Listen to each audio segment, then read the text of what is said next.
इस भाव में अनेक तरह के कष्ट भोगे। इस भाव में अगर कोई कष्ट आ गया तो धीरता से सहन कर।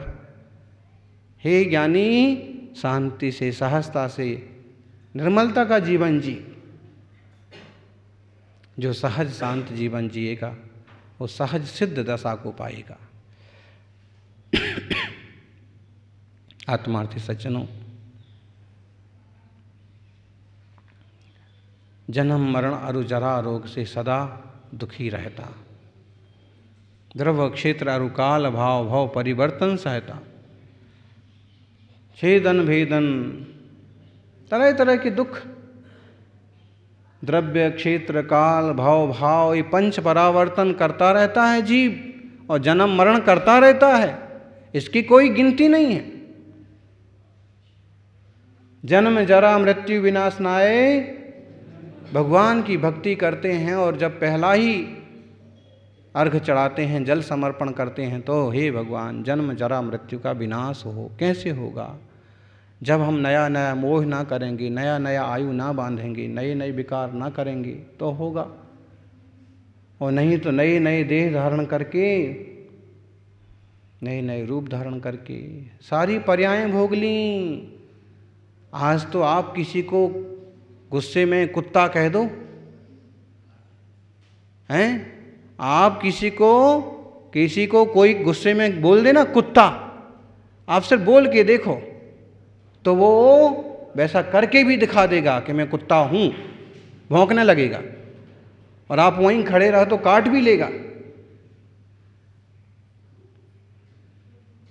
अच्छा, थोड़ा सा समझदार भी होगा तो ना भौंके, ना चिल्लाए, ना काटे, तो अभी बुरा तो मान ही जाएगा कि भाई इनने हमको कुत्ता बोला था, इनने हमको गाय बोला था, बिल्ली बोला था।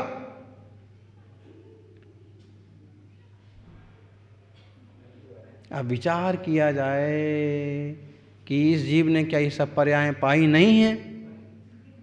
हैं? सब तरह की त्रिंच पर्यायें पाली, सब तरह की पुरुष पर्यायें, सब तरह की महिला पर्यायें, स्त्री भाव, पुरुष भाव, त्रिंच भाव, व्यंतरों के भाव सब। और मनुष्य त्रिंच पर्याय पा पा करके अनेक बार इसका अकाल में देह विसर्जन भी हुआ। ना समझी में कहो, दूसरे के आक्रमण से कहो, इस पंचेंद्रिय मनुष्य पर्याय को पाकर के, विवेकवान जीवन को पाकर के, विवेक से जीने में ही लाभ है। ज्ञानियों, अज्ञान दशा में बहुत जन्म मरण हो गए। अब इस जीवन को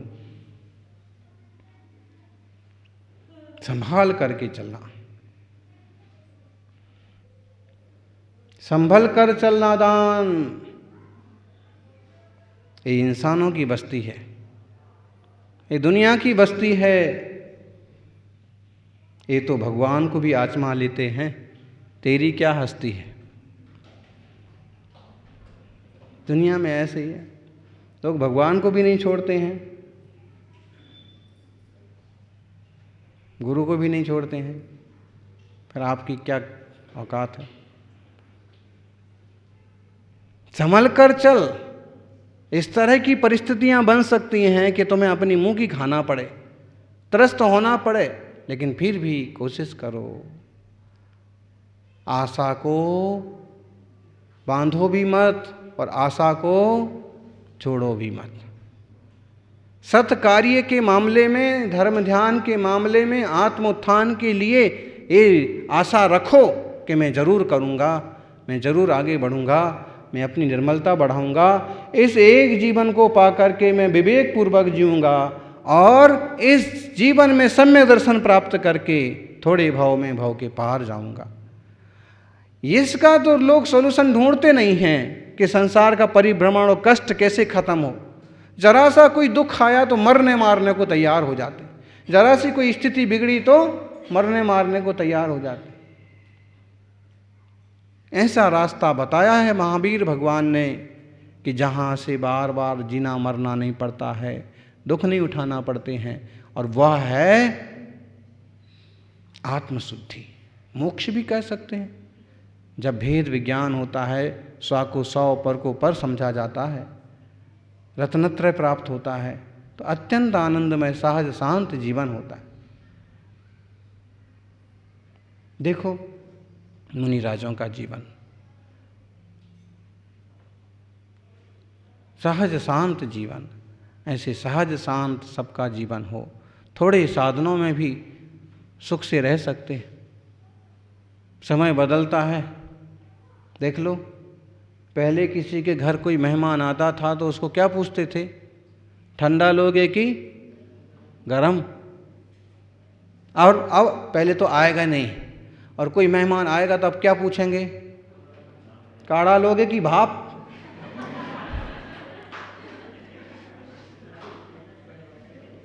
और ना पूछते हो तो पूछना यही कि काढ़ा लोगे कि भाप। समय बदलता है।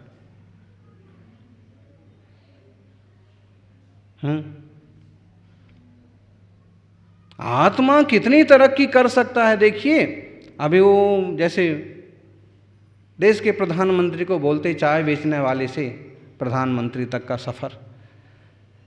एक दो बार और हमने कहा, कोई चाय बेचने वाला छोटे से गांव का छोकरा प्रधानमंत्री तक बन सकता है। मतलब केवल एक पर्याय में एक मनुष्य जीवन में कोई ढंग से ठीक ठाक पुरुषार्थ करे, उसका भाग्य साथ दे, उसको कुछ अच्छे निमित्त सहयोगी मिल जाएं तो प्रधानमंत्री भी बन सकता है। ऐसे ही सुद्रव्य, सुक्षेत्र, सुकाल, सुभाव, सारी चीजें योग्योपादान योगे न दृष्टा शरणता मता द्रव्यादि साधि संपत्ता बात मनोप्यात मता मता है कि सही सब चीजें मिल जाएं तो स्वर्ण पाषाण में सोना प्रकट हो सकता है, और सही ढंग से पुरुषार्थ किया जाए, स्वद्रव्य, स्वक्षेत्र, स्वकाल, स्वभाव का आश्रय लिया जाए तो आत्मा भी परमात्मा हो सकता है। जन्म मरण का फेर मिटाने वाला कोई भगवान नहीं आएंगे हमारे लिए। भगवान जी को तो जो कुछ कहना था वो कह गए।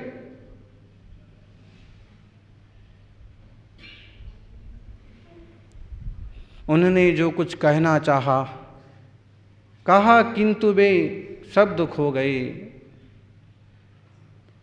झेल पाए ना अर्थ बोध को, इसीलिए वे अगम हो गए।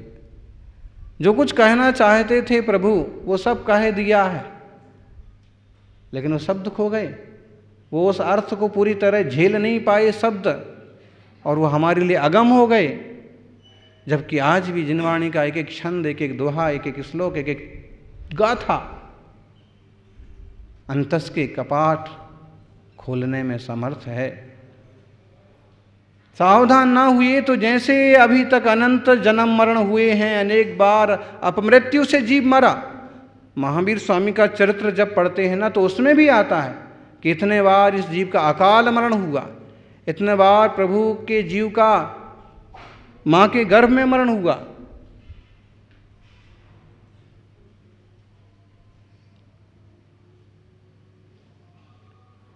वह जीव जो आज सिद्ध दशा में विराजे, फिर हमारा और आपका क्या हाल हुआ होगा? हैं? आज बन गए बड़े पंचेंद्री संगी समझदार मनुष्य हो गए, तो आज बन गए कि हम इतना सा सुन नहीं सकते, इतना सा झेल नहीं सकते, इतना सा समझने को तैयार नहीं हैं।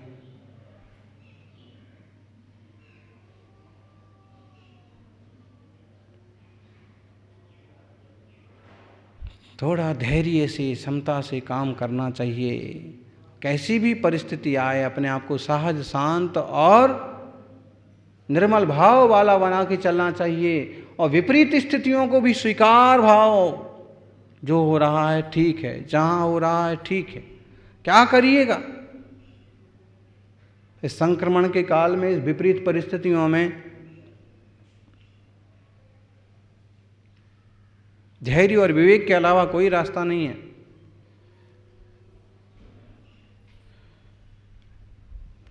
और कैसी भी स्थिति बन जाए,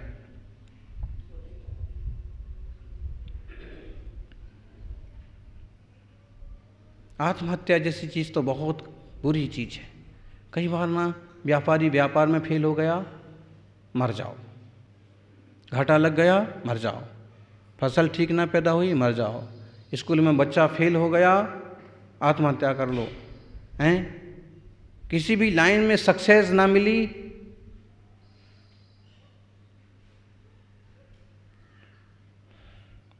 आत्महत्या।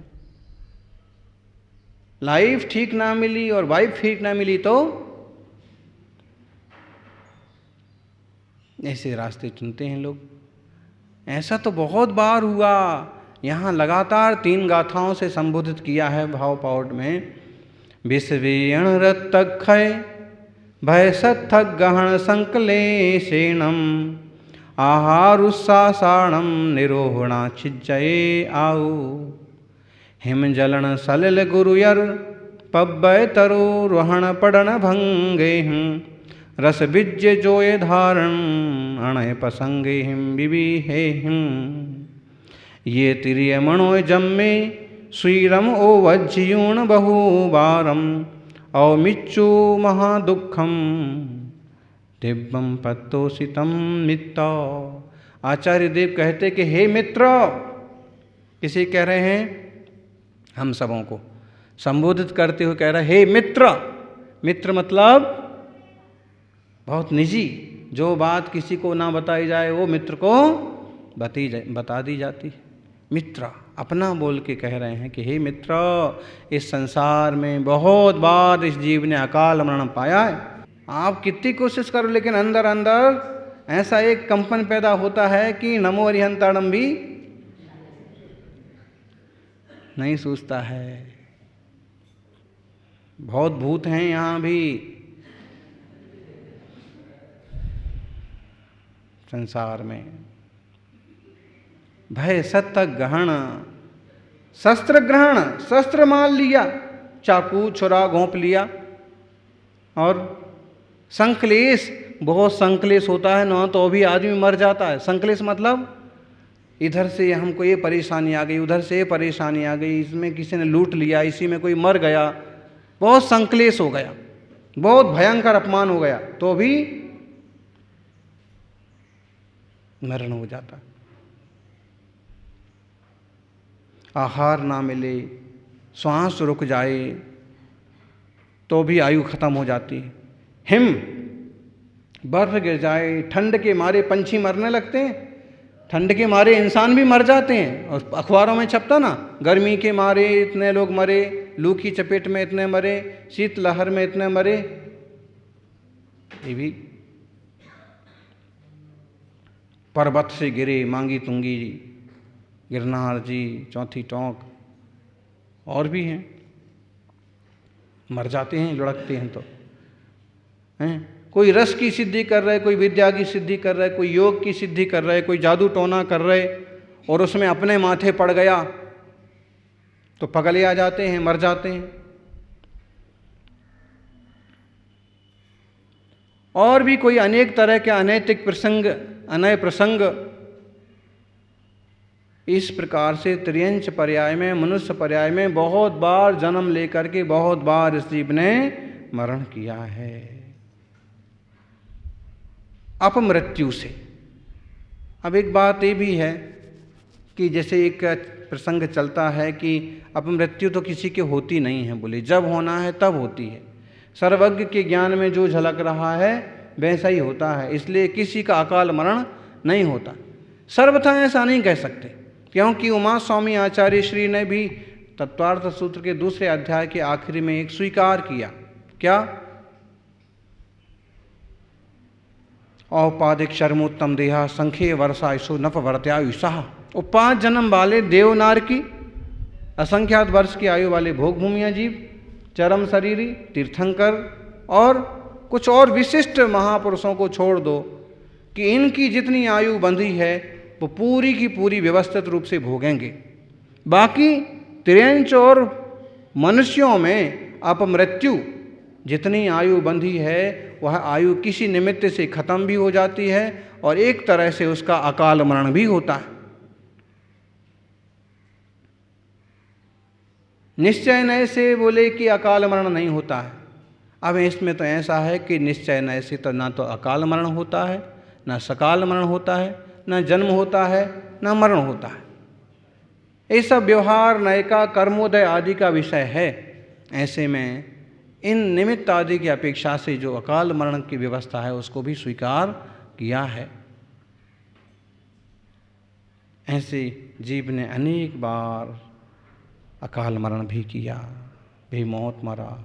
खाना पीना रुक जाता है तो हैं, अभी कोरोना महामारी है, अभी तो यही प्रसिद्ध हो रहा है ना, पूरे विश्व में कितने हो गए संक्रमित, कोरोना संक्रमित कितने हो गए? 3 करोड़ से ज़्यादा। और मर कितने गए? 3 लाख से ज़्यादा। और देश में कितने हैं संक्रमित हैं?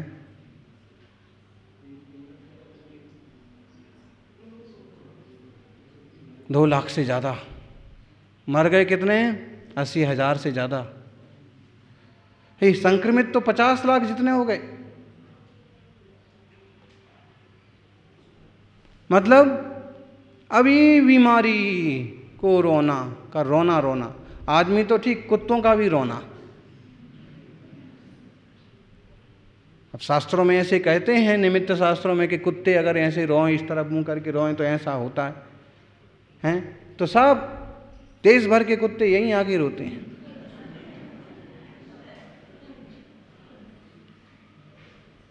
वो भी तिरंज गति का प्राणी, उसका भी अपना दुख है, दर्द है। अपन पंचेंद्रिय संगी हैं। लापरवाही ना करें, इस बात को थोड़ा तो स्वीकार कर लेना चाहिए कि अकाल मरण भी किसी निमित्त से हो सकता है। ऐसे में अपनी सार संभाल रखो, सहजता से विवेकपूर्ण जीवन जियो।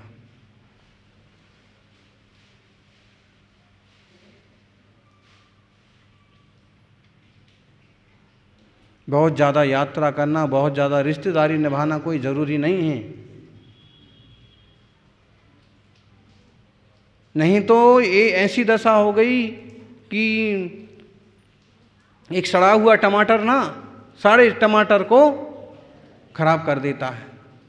ऐसे ही एक व्यक्ति आ गया बीमार, तो आजू बाजू के सबों को भी तो प्रॉब्लम हो सकता है।